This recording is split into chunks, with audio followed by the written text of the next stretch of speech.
Good evening, ladies and gentlemen. I'm Dr. Tiny Nair. I head the Department of Cardiology at PRS Hospital, Trivandrum, Kerala. Today we bring you the ESC Congress 2021, the digital experience, the collective review, a short review of the proceedings of day one.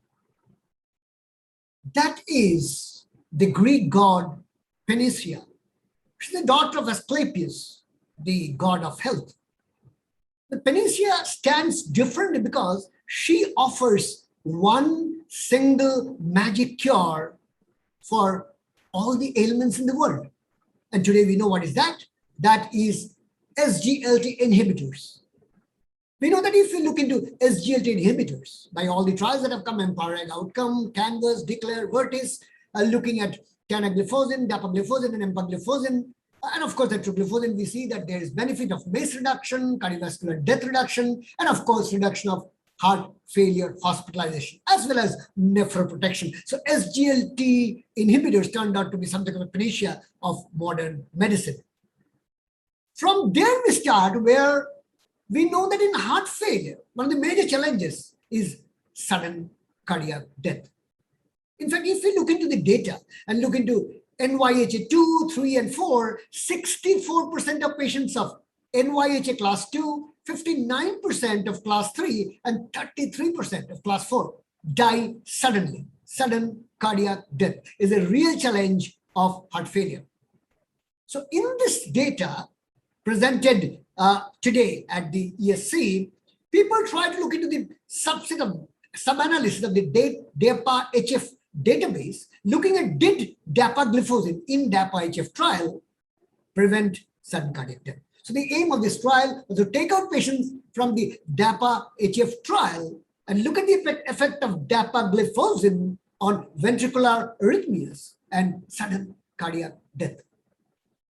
And what did they find? The primary endpoint, of course, was ventricular arrhythmias, VT and VF, cardiac arrest, and of course, sudden cardiac death.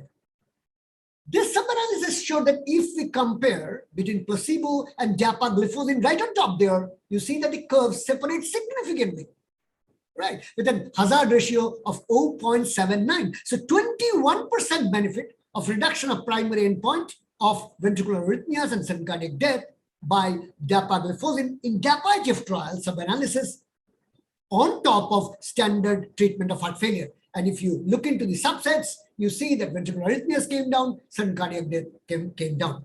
So primary endpoint was reduced by 21%. The point is, if you look at every subgroup, every group benefited, whatever way, the age, sex, LVEF, NT-proBNP, every parameter. So it was truly a right direction. So in short, dapagliflozin shown that is good in preventing ventricular arrhythmias and sudden cardiac death in heart failure. From that, we come to a common tool used for an uncommon purpose. Valsartan is a common angiotensin receptor blocker used for LV dysfunction as well as hypertension. Now, in this presentation called VANISH trial, in a small number of patients, they tried Valsartan, the common drug Valsartan, for an uncommon disease of hypertrophic cardiomyopathy. So Valsartan in hypertrophic cardiomyopathy, they tried to look into myocardial structure, they tried to look into myocardial function, and they tried to look into myocardial different biochemistry, the N-terminal proBNP and troponin I, troponin T. Now, this trial understand that this is an unusual disease. So the numbers were small, Valsartan 75, placebo 75. The dosage where, this is how the trial went, the dosage were 320 milligrams of Valsartan for adults, children more than 35 kilograms, 160 milligrams per day, while children below 35 kilograms had 80 milligrams per day. Now, when we look into the results, this is a very busy slide, but then those are the left ventricular wall thickness and dimensions. Next are the biomarkers, NT-proBNP and troponin T. And then, of course, are the diastolic dysfunction parameters, including E and E prime velocity ratios. Now, quite a few of them highlighted in red, you see, troponin, the N-terminal proBNP, improved. LV diastolic indexes improved. E prime velocity improved. So some of the parameters showed improvement in an uncommon disease by usage of a common drug, Valsartan. Now, when they looked into different subgroups, pre-specified subgroups, age, sex, baseline wall thickness, sarcomere gene, they found that in every group, Valsartan was better. Which means, yes, there is a trend that Valsartan is good in hypertrophic cardiomyopathy. What about safety? Did this dose of 320 milligrams produce a problem? No. No indication of any safety problem. You can see the SAEs were almost similar. No instance of hypotension, hyperkalemia, renal insufficiency, and of course, one participant in placebo had to be withdrawn for drug intolerance. So fairly safe, fairly safe. So at the end of that, conclusion is that this trial tested a novel strategy of disease modification by in sarcomeric hypertrophic cardiomyopathy by Valsartan, a commonly available ARB. Valsartan improved composite outcomes in 9 metrics reflecting cardiac remodeling. So there is some benefit which needs a larger trial to confirm. Treatment benefit is greater in individuals who had a smaller baseline abnormality, meaning that they're more effective if you start them early. So if you plan to start them early. It's a common drug, safe, and it shows promise in a disease which is a bad outcome. So Valsartan, in short, is promising in hypertrophic cardiomyopathy. The third and a short interesting trial is a choice between an injection and a tablet. Obviously, all of us would choose an injection. So this is a trial which tried enoxaparin, low molecular weight heparin, versus tablet of rivaroxaban in a subset of acute coronary syndrome. Now, this was a Chinese trial where they tried LMWH versus rivaroxaban in patients of acute coronary syndrome who were not taken up for a primary angioplasty. So these are patients, inclusion criteria is hospitalized patients who missed emergency primary plasty because of a time window. And they were put into, as you can see there on the left of your screen, into 3 groups, rivaroxaban 5 milligrams, rivaroxaban 2.5 BID, or enoxaparin. The comparator was enoxaparin. And the endpoint showed that, yes, compared to enoxaparin, rivaroxaban was much better in reducing MACE, that's the primary endpoint. And both doses of rivaroxaban, 2.5 and 5, showed a similar beneficial efficacy with a reduction of cumulative incidence of cardiovascular events. What about bleeding? Obviously, we know that compared to low molecular weight heparin, NOACs are safer. And this study also showed that compared to enoxaparin, the cumulative hazard of bleeding was low with both dosage of rivaroxaban. So what did we learn? Rivaroxaban matches enoxaparin in subsets of acute coronary syndrome with a favorable outcome and a reduced bleeding rate. Finally, before we end, probably the most important data that came out in first day's meeting, and that is the true icing on the cake. The data for which everybody was waiting worldwide, and that is Emperor Preserve trial. The Emperor Preserve trial is trial of empagliflozin in heart failure with preserved ejection fraction. We today know that SGLT inhibitors, dapagliflozin, empagliflozin, and moved away from being a diabetic drug to reduction of MACE and reduction of heart failure, both in diabetic and non-diabetic.